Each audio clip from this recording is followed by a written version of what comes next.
Welcome to the Rick Helps Real Estate Show, live morning edition once again. Hope everybody's doing well out there. I kind of ran into an article this morning in National Association of Realtors that was sharing some optimism about spring, and I always kind of read those with a little bit of the inside skeptic in me and say, well, let me look at the numbers and see what they're talking about. And so I want to talk about the month of May and what we can expect based on what we're seeing today. And because there's some surprising numbers in there that are pointing to a pretty decent May if you wanted to list your house. Now, don't get me wrong, the market is slow, and I'm going to show you how slow it is. And but it's not nearly as pessimistic as we think it could be. If I look here, this is the article that sparked my attention. Home buying and selling sentiment remains strong according to Fannie Mae's latest home purchase sentiment index. Both our good times to buy and good time to sell measures continues their slow upward drift this month, says the Fannie Mae chief economist. However, consumers took a slightly more pessimistic view on likely direction of mortgage rates. Understandable, reflecting the fact that mortgage rates have moved upward since the start of the year. So rates have gone up. Now, the NAR chief economist Lauren Yun says there's nearly 6 million more jobs compared to the pre-COVID highs. That suggests more expiring home buyers exist in the market. I'm not sure about that number. So I'm just going to leave that one out there. But let's take a look at our market and what does May usually do for us?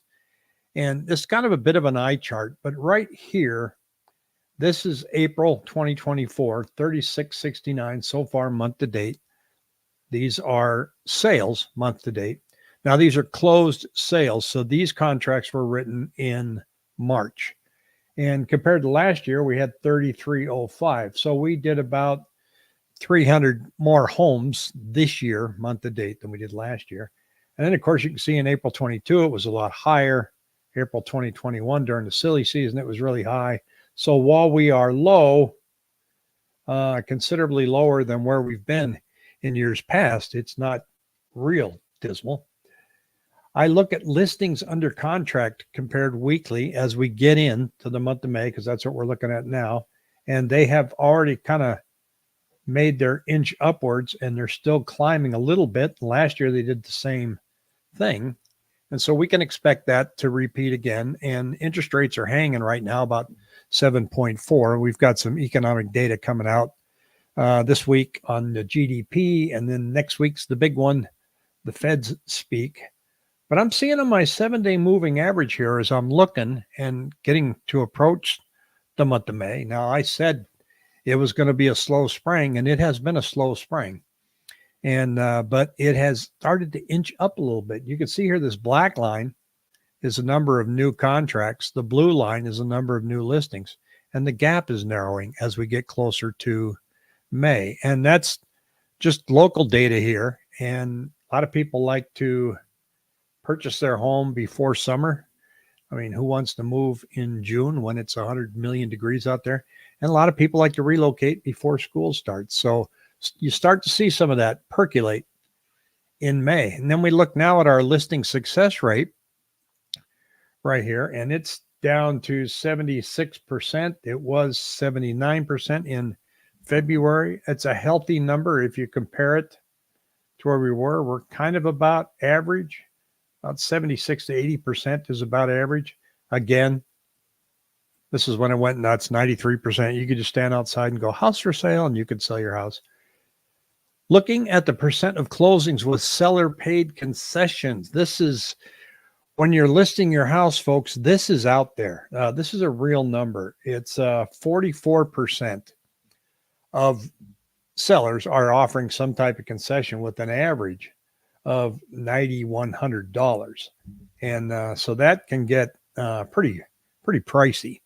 And so it's telling us that the buyers are expecting concessions. So when you price your house, price accordingly. They're going to ask for concessions, either for closing costs or a rate buy down. Why? Because that's what the new builds are doing. So that's out there. So as good as the numbers are starting to line up, that part is not shrinking. We look at sales per month again here, And we're seeing April so far is 3,982. We go back to March and we were 6,331. Now these are month-to-date numbers. So if I look at May, if I want to go back and try to find May last year in 2023, we had 7,600, and there's not a lot of difference. There's about 3/4 of a difference in interest rates this year versus last year on the upside. And so you can see that May ends up being considerably stronger than April. Then it starts dipping down as we get into the heat of summer. So everything that I'm seeing based on just normal trends and normal sentiment, May looks like it might not be too bad. It's not going to be brisk for buyers. You can take your time, except for places like Chandler and Gilbert, where that's still it's a very brisk market, and parts of Scottsdale. But overall, there's a lot more inventory now to pick from. So for sellers, despite the fact that May spikes up, volume increases, you'll have to price accordingly. So, don't get too aggressive. The Cromford Market Index is showing the supply in the green. That means that supply is low. The overall market index is almost a balanced market. In fact, let's just call it a balanced market. Call it what it is. It's 111. Demand index is low, 79.7, and it's still declining, the overall market trend.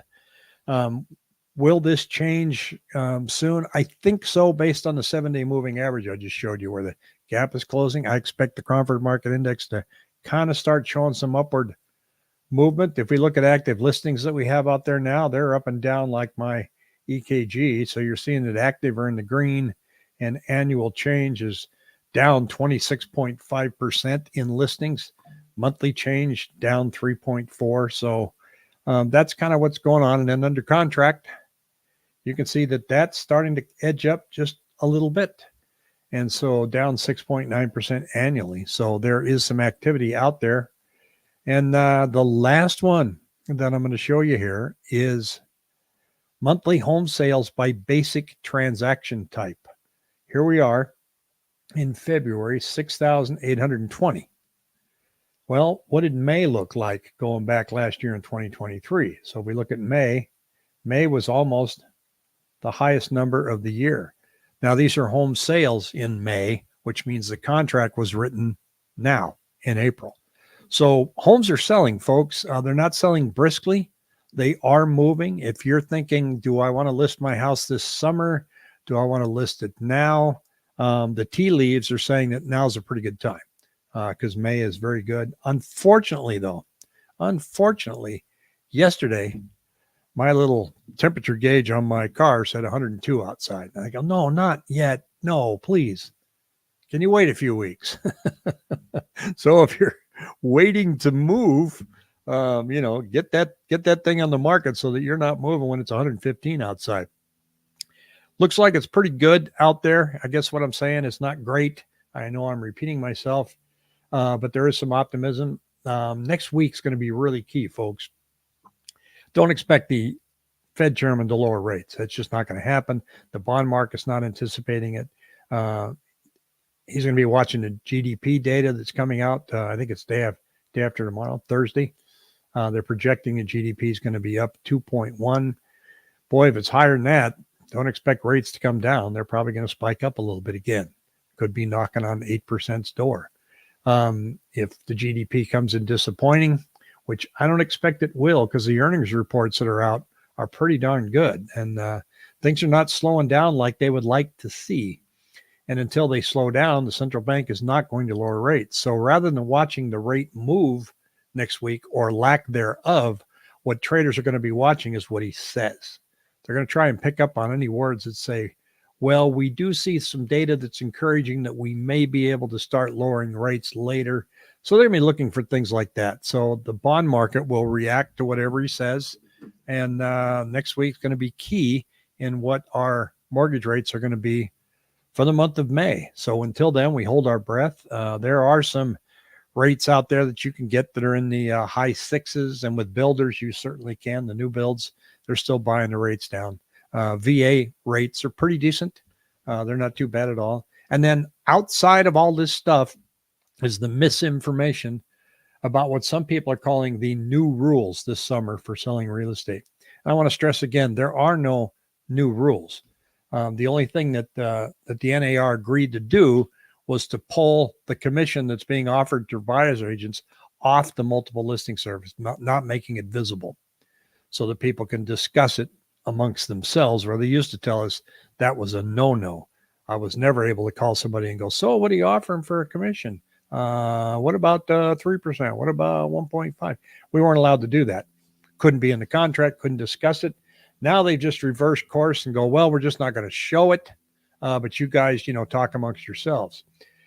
The buyer agency agreement that they're requiring us to have signed before we can show a buyer a house, that's a new requirement that may be coming, because this is a proposed settlement that's on its way. So it hasn't happened yet, but it's confusing people. Somebody on the channel commented the other day, well, this is going to be tough because you got to get a buyer broker agreement every time you look at a house. No, not every time. You have to figure out what agent you're going to work with, and you and the agent can sign an agreement. Now, if you want to cancel the agreement, fire them, get another one. If you want to sign one every time you go out and look, that's up to you. I don't recommend that. Commissions, I don't see buyer agent commissions just poof going away. Sellers right now are, I'll offer a commission. Let's do what we got to do to get this house sold. So I don't see a lot of big changes coming, but until then, there's just going to be a lot of chatter and a lot of misinformation. If you have any questions, shoot me an email at rickhelps.com. Take care.